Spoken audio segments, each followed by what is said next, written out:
Hello everyone, welcome or welcome back. Today we are going to see the TCS NQT coding questions asked today, 21st March shift 1. So it's just a few hours ago these questions were asked. So I have two questions over here. The first question would be the grocery store discount question. Now this question I'm sure about what the question was asked, but the um, second question is this King Martin army arrangement. This question I have not found the exact question, the correct question. So if you have the correct question, let me know.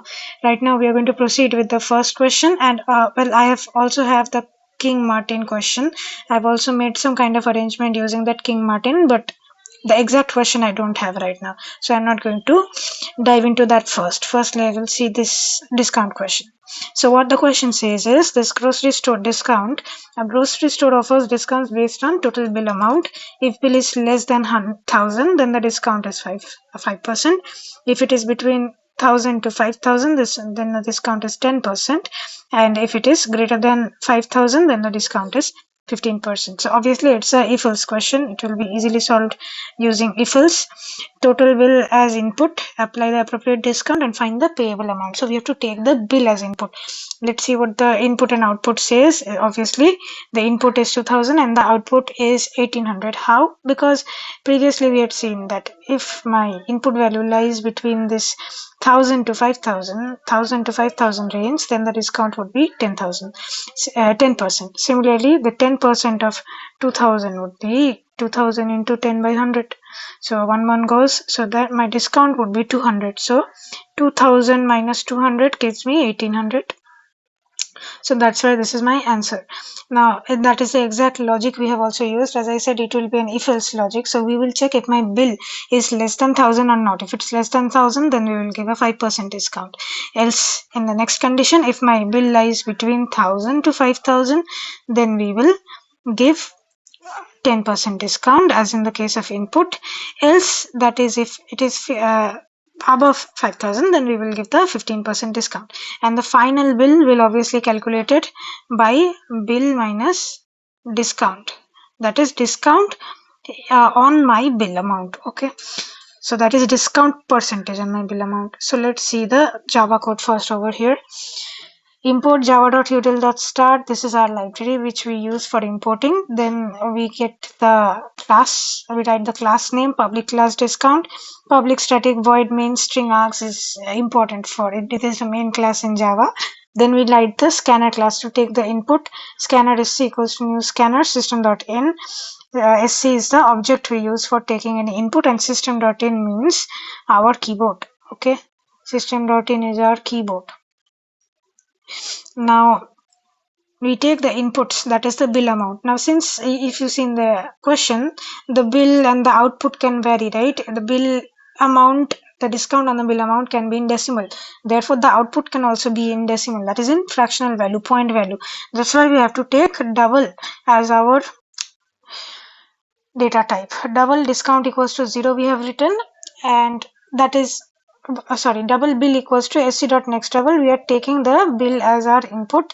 Bill equals to sc.nextDouble, and our discount is equals to 0 currently because we have not calculated a discount. Now we are calculating if my bill value is less than 1000, then my discount would be what? Now why I have written 0.05? See, what is 5%? 5 by 100. What is 5 by 100? 0.05. Why did I say that this is my logic? Bill into discount. What is bill? 2000. What is discount? 0.5, right? Now how can I write this again? 2000 into 5 by 100, 0.05. 2000 into 5 by 100, right? So similarly, we are not doing 5 by 100 again. Instead of 0.05, you can also write 5 by 100, but I have directly taken 0.05. Okay. Similarly, if my bill is less than 5000, since I have already calculated this bill less than 1000 case, I am not writing else if bill greater than 1000 and bill less than equals to 5000. First we will check this condition. If this condition is false, only then we come to the second condition. So if my bill is less than equals to 5000, then my discount would be 10%. 10 by 100 is 0.1, and since it's double, more zeros we have to write, so that is why 0.10. If you had written 0.1, that would have also worked. Else in a 15% discount, it would be 15 by 100, so I have written discount is equals to D equals to 0.15. Now I will calculate my final bill amount, which is my bill minus, that is 2000, minus my bill into discount, that is 2000 into what was that, 10%, so it is 0.1. okay, and that would give me 1800. Now then we will print our bill amount. So that was your first problem. You can also see this in the C++ code. We will take hash include iostream using namespace std, my main method. Then we will take the input, that is my bill, C in a bill, and then my discount amount, and I am initializing with 0. Now if my bill is less than 1000, my discount would be 0.05, that is 5%. Else if bill is equals to less than 5000, that is between 1000 to 5000, then my discount would be 0.10, else my discount would be 0.15, that is 10% and 15%. okay, and my final amount would be calculated based on the discount itself. Double final equals to bill minus bill into discount. okay, and see out final amount and return 0 because it is int main, not void main. Similarly, Python code we can take bill is equals to float input if my bill is less than 1000. Why float input? Because input is always taken in the form of string in case of Python. So if I want to calculate convert my string into float, I will typecast it into float of my string value. okay, so if I had written 2000, this 2000 would have been in the form of string, so I have to typecast it into float. After that it would become 2000.00. okay, if my bill is less than 1000, then I will give the discount of 0.05, that is 5%, else I will give the discount of 10%, else I will give the discount of 15%.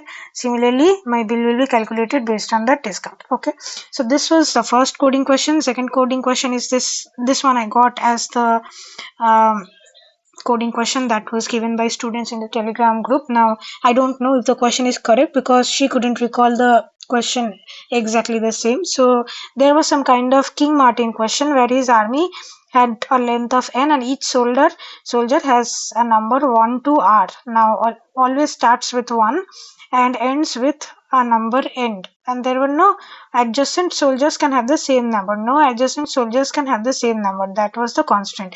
Find the total possible valid arrangements. The input format was given like this: the number of soldiers, then r, then there would be the end. okay, so total valid sequences we had to find. I have given a gist of I've just given a random, taken a random, and we can use DP over here. If that is the question, we can use DP over here, and this would be our answer for the coding question. You can see the code. We have kept a DP over here, and we are initializing the first the DP11 with 1, and then we are filling the values respectively. And this is the C++ code. I don't know the whole question, so I am not explaining this. If I confirm the question, I will explain in a different approach. okay, and this is the Python code. okay, that was all for today's video. These were the two questions asked for our TCS NQT 21st March first shift question, that is just a few hours ago, which happened, those questions. Thank you.